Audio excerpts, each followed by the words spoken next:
네, 전남대 두 번째 설명을 좀 드리려고 합니다. 저희가 전남대 정문에서 설명을 하고 바로 이곳으로 왔는데요. 오기 전에 길 하나를 저희가 건너왔습니다. 그 길이 이 장소와 연관이 있다고 하는데요. 그 길 이름이 있다고 합니다. 뭐라고 부를까요? 네, 바로 관현로라고 합니다. 메타세콰이어 나무가 길 따라 있어서 메타세콰이어 길이라고도 하는데, 바로 이 전남대 정문 길이 바로 박관현 열사의 이름을 따서 관현로라고 하는데요. 이 박관현 열사는 1980년 5월 18일 광주 민주항쟁 당시에 전남대학교 총학생회장님이셨다고 합니다. 그래서 그 박관현 열사님을 기리기 위해서, 박관현 열사가 법대 출신이셨는데 그 법대 바로 앞에 이곳에 박관현 열사 정신 계승비라는 그 비가 있었다고 합니다. 지금은 그 비가 본가에 가 있다고 하는데요. 이 비석은 본가에 가 있고 지금은 더 멋지게 이렇게 만들어 놨다고 합니다. 네, 그럼 본격적으로 박관현 열사에 대해서 설명을 드리려고 합니다. 어떤 분이셨고 어떤 삶을 사셨는지 우리가 좀 귀한 시간 내서 이곳에 온 만큼 얻어가는 것도 정말 많았으면 좋겠습니다. 그래서 오늘부터 내일까지 이어지는 그 열사 한 분 한 분의 삶을 통해서 우리가 어떻게 살아가야지 값진 삶인지 잘 느끼셨으면 좋겠다는 그 마음을 담아서 이야기를 드리려고 합니다. 여러분들도 뭐 기억나시는 것을 필기해 가면서 보면 좋을 것 같습니다. 박관현 열사는 73년도 법대에 진학을 실패했습니다. 네, 안타깝게 재수를 했다고 하는데요. 3년간의 군복무를 한 다음에 78년도에 전남대 법학과에 입학을 하시게 됩니다. 78년도는 이 박정희 군부 독재의 엄청난 탄압으로 인해서 정말 사람들이 더 이상은 안 되겠다, 맞서 싸워야 되겠다라고 하는 그 민주화의 열기 운동이 활발하게 벌어지던 시기였습니다. 그래서 주변 친구들도, 박건현 열사의 주변 친구들도 같이 이거 하자, 민주화 운동 이런 활동들 하자라는 이야기들을 했지만 사실 박건현 열사는 그 당시에 꿈이 바로 법대에 진학해서 판사가 되는 것이 꿈이었기에 거부했다고 합니다. 하지만 이 고등학교에 같이 다녔던 그 동창생이었던 분의 장석웅이라는 분의 제의를 했고, 사회과 관련된 공부 모임도 같이 참가를 했다고 하는데요. 그 고등학교 동창생인 장석웅이라는 분이 그 78년도 당시에 노동자 교육운동을 주도했던 들불야학이라는 곳이 있었다고 합니다. 그 단체에 국어교육과 같은 과 동기였던 신영이라는 분이 그 장석욱인 친구분한테 제안을 했고, 함께 들불야학에 참가를 하시게 됩니다.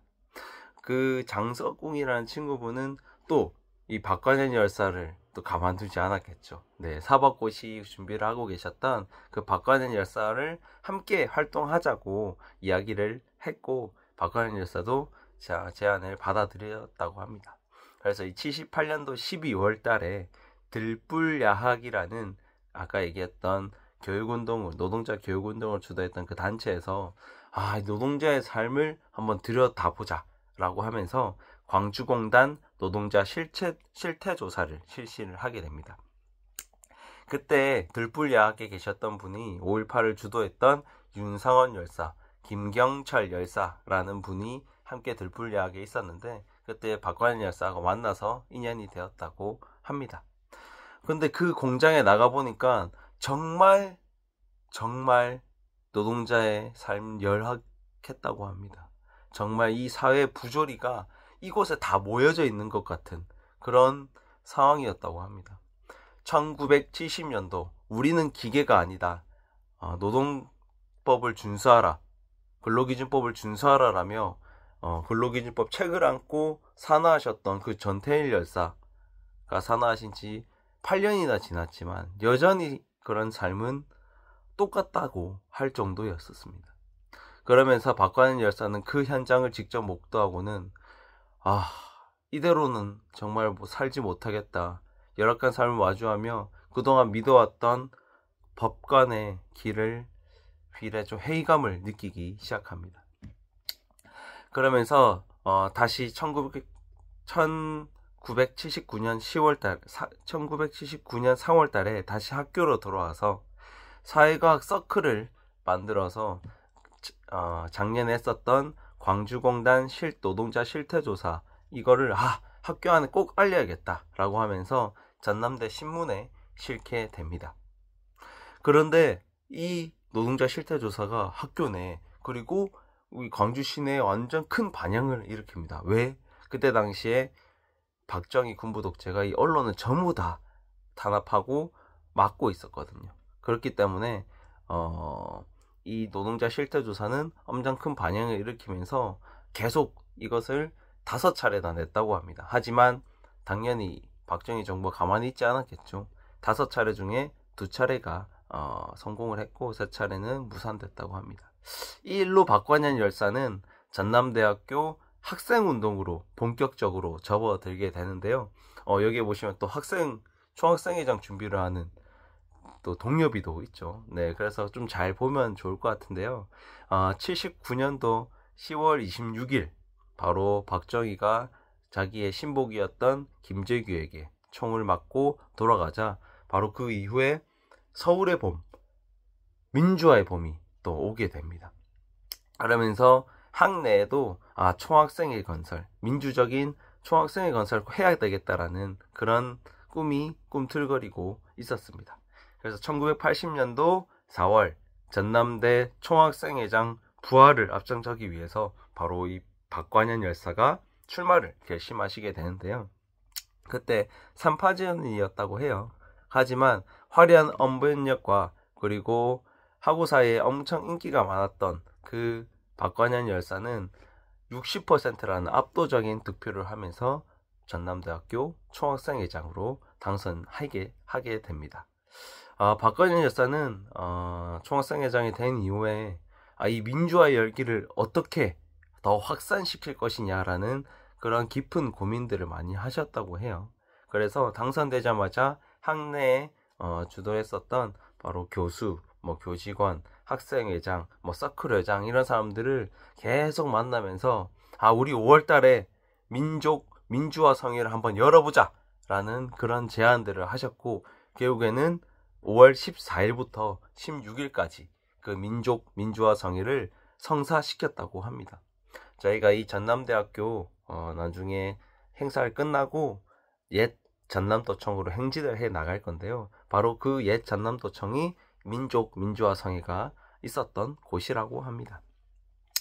그래서 이 전국적으로 이런 움직임이 보이자 당연히 그때 당시에 전두환 신군부가 가만히 있지 않았겠죠.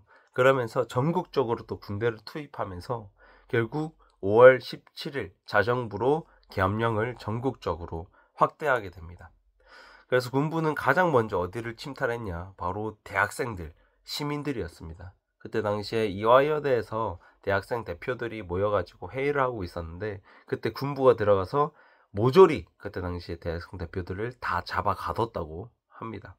그때 체포되기 직전까지 이화여대에 있었던 이 대표들이 전국적으로 지금 이런 상황이다 라면서 전화를 걸어서 알렸다고 하는데요. 그래서 전국적으로 계엄령이 확산되기 전에 박관현 열사는 그 소식을 듣고 다행히도 피신을 하실 수 있었다고 합니다. 그런 박관현 열사가 숨어 계시다가 도저히 너무 답답하다. 지금 어떻게 상황이 흘러가는지에 대해서 너무나 보고 싶어서 바로 전남대 정문으로 가게 되는데요.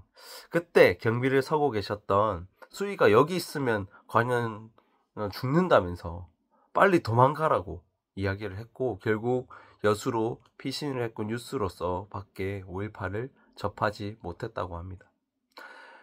이 박관현 열사가 평생도록 가슴에 한이 됐던 게 바로 함께 항쟁을 하지 못했던 그런 죄의식도 아쉬움도 마음에 품고 사셨다고 합니다. 왜 그런 생각을 하셨겠습니까? 결국 목숨을 걸고 전두환 신군부에 맞서서 계엄군에 맞서 싸웠던 그 광주 시민들의 항쟁이 있었기 때문에 그렇지 않았을까 생각이 됩니다. 네, 그 이후로 피시나에서 후일을 도모하자는 말을 듣고 수배 생활을 하시게 되는데요. 81년도에는 서울에 올라가시게 됩니다. 그 서울에 올라가서 공장에 취업을 하게 되는데 그때 수배 생활을 하셨으니까 결국에는 뭐 가명으로서 공장에 들어가서 일을 하고 있는데 이 전두환 신구가 얼마나 악랄하냐면 4월 5월만 되면 TV에 대대적으로 이 수배자들을 공개 수배한다라고 하면서 대대적으로 띄었다고 해요. 그러면서 상금도 걸어놓고. 그래서 이 공장에 취업해서 같이 일하던 그 동기가 그 TV를 보면서 상금에 눈물 멀어 신고를 해서 결국 공장에 경찰이 출동해가지고 잡혀가셨다고 합니다. 그때 뭐 반항은 하지 않으시고 순순히 가셨다고 합니다. 그때 광주 교도소에 함께 투쟁했던 사람들이 있었는데요. 그때 이 교도소의 생활이 너무나 열악했다고 합니다. 이 수감자들 처우 개선을 위해서 또 박관일 열사는 가만히 있지 않았습니다. 함께 그 수감자들 처우 개선과 그리고 5.18 진상 규명을 위해서 40여일간의 그런 단식 투쟁을 하셨다고 합니다. 이 단식을 하는 도중에 결국에는 끝에 병을 얻어서 82년 10월에 세상을 떠나시게 됩니다. 이렇게 투쟁 생활을 이 삶 자체가 투쟁이셨던 이 박관현 열사는 제2의 김대중이다. 뭐 이런 말을 얻기까지 하면서 이 광주 시내 학생회장을 넘어서 정말 명망 있는 분이셨다고 하는데요. 우리의 이 박관현 열사의 삶을 비춰봤을 때 우리가 배울 점들을 한번 고민을 해봤으면 좋겠습니다. 사실 대학생활을 하다 보면 내 꿈은 뭐지? 나는 뭐 하면서 살아야지? 뭐 하고 싶지라는 그런 고민들이 사실 대학생을 와서 이제야 시작하게 되는 경우들이 많은 것 같습니다. 저도 그랬고요. 그래서 하나의 꿈을 쫓기 위해서 앞만 보고 내달리기 십상입니다. 그러면서 주변 사회의 모습들은 외면한 채 살아가고 있는 것이 지금의 대학생이 아닌가라는 생각이 드는데요. 올해는 세월호 참사 10주기이고 이태원 참사가 벌써 3주기를 맞이했습니다. 더해서는 수많은 노동자들이 돌아가시고 계시고 그것에 맞서 싸우고 계십니다. 그래서 지금 우리가 그 현실을 외면하지 않고 더 많은 얘기도 나누고 우리가 살아가는 사회를 조금이나마 더 좋게 바꾸기 위해서 함께 행동하고 실천했으면 좋겠습니다. 더해서 이 애국 청춘의 삶을 사셨던 열사분들을 삶을 보고 우리는 어떻게 살아갈 것인가를 조금이나마 고민하는 시간이 되셨으면 좋겠습니다. 네, 이곳에서의 설명은 마무리하도록 하겠습니다.